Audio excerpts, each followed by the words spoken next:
nós olhamos para a palavra de Deus e dizemos: Senhor, mas por que esta nação está passando por tanta coisa? Porque quando este sacrifício foi feito e tocado na glória do Senhor, o Senhor disse: este jejum, o sacrifício em Brasília, na verdade, ele é o sacrifício de Saul.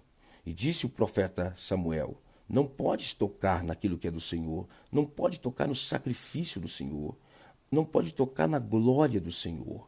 E quando este grande rei não entendeu que não se podia tocar na glória de Deus e nem mexer com aquilo que é santo, porque o que é santo pertence ao Senhor, a terra desse rei, chamada Quis, que é o Rio de Janeiro, vai ser tocado pela justiça de Deus.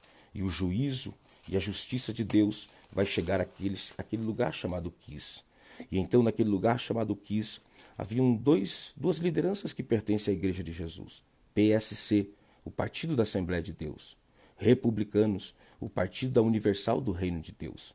Naquele lugar havia um rei que estava no Partido da Assembleia de Deus, governador Wilson. E quem estava ao seu lado? O pastor Everaldo, que havia ungido aquele rei.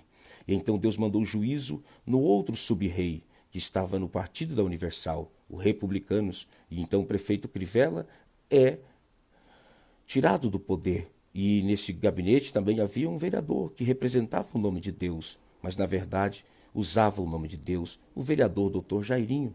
Nesse reino também havia muitos que passaram naquele altar um dia, lá naquela época, quando Deus falava com a nação.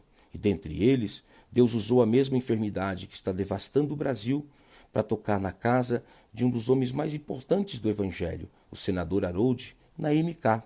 Deus também mandou juízo por muitos que por aquele altar em Camboriú um dia tiveram passado. E a bancada evangélica começa a ser abalado. E na Cidade do Fogo não tem mais fogo, mas violência, porque o pastor Anderson e a irmã Flor de Lis estão vivendo uma tragédia. Agora, naquele altar tão poderoso, o altar dos Gideões, a terra onde um dia Deus derramou azeite, é no estado de Santa Catarina. E naquele mesmo ano de 2018, o governador daquele estado, e agora eleito, é cassado neste ano, no meio dessa tragédia em que o Brasil está vivendo. Então eu tenho uma palavra de Deus para vocês. Por que Deus me fez fazer tudo isso e entender tudo o que está acontecendo? Porque quando eu olhei para a glória de Deus sendo tocada, para o nome do Senhor sendo usado em vão, Deus me acordou para fazer com que a igreja abrisse seus olhos. E então Deus me disse em meu coração: eu rejeitei este jejum. E eu comecei a olhar e orar e pedir para alguns homens de Deus acreditar no que eu estava falando. E eu disse a Deus: Senhor, se esse jejum for do Senhor, o Senhor vai tirar o vírus da nação. Mas como o jejum não era para o Senhor, o profeta que idealizou o jejum, Deus mandou a doença em sua casa. Eu disse: Deus, como vão acreditar que foi o Senhor que me revelou e como eu farei a minha voz ser ouvida? E então Deus me disse: hoje mesmo trarei juízo.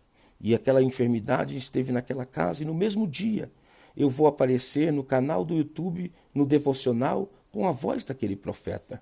E então disse o Senhor para o meu coração: eu rejeitei o rei do trono. Começou muito bem, mas vai terminar muito mal, porque a minha unção estava sobre ele. Tudo teria dado certo, mas o Senhor o rejeitou. E o que começou no capítulo 10 e versículo 6 de Samuel, o Espírito do Senhor veio sobre Saul e ele profetizava. Mas no capítulo 28, sozinho, desorientado e sem mais ouvir a voz de Deus, com a pitonisa de Endor, ele perguntava: feiticeiras, me ajude a entender o que vai acontecer com esta nação.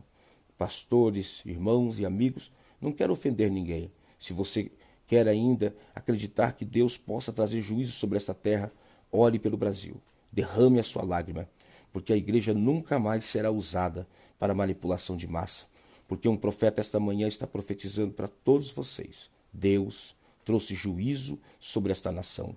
Ninguém toca no que é santo, ninguém toca na glória de Deus, ninguém mexe com o que é santo, ninguém profere o nome do Senhor, sem que haja juízo sobre a sua casa. Enquanto a igreja não acordar que nenhum homem pode representar Deus e não derrubar os altares em suas casas, os altares de Baal, os altares de Balaim, essa terra nunca mais poderá conhecer a paz e aquilo que nós chamamos de uma terra abençoada por Deus. Mas eu profetizo que Deus está tirando hoje esse jugo sobre a nação brasileira e vai trazer sobre todos nós esperança. E eu tenho certeza que quando todo este vendaval passar, nós entenderemos que o nosso Deus ainda usa profetas aqui na terra. Deus abençoe a todos. Fique na paz do Senhor, em nome de Jesus.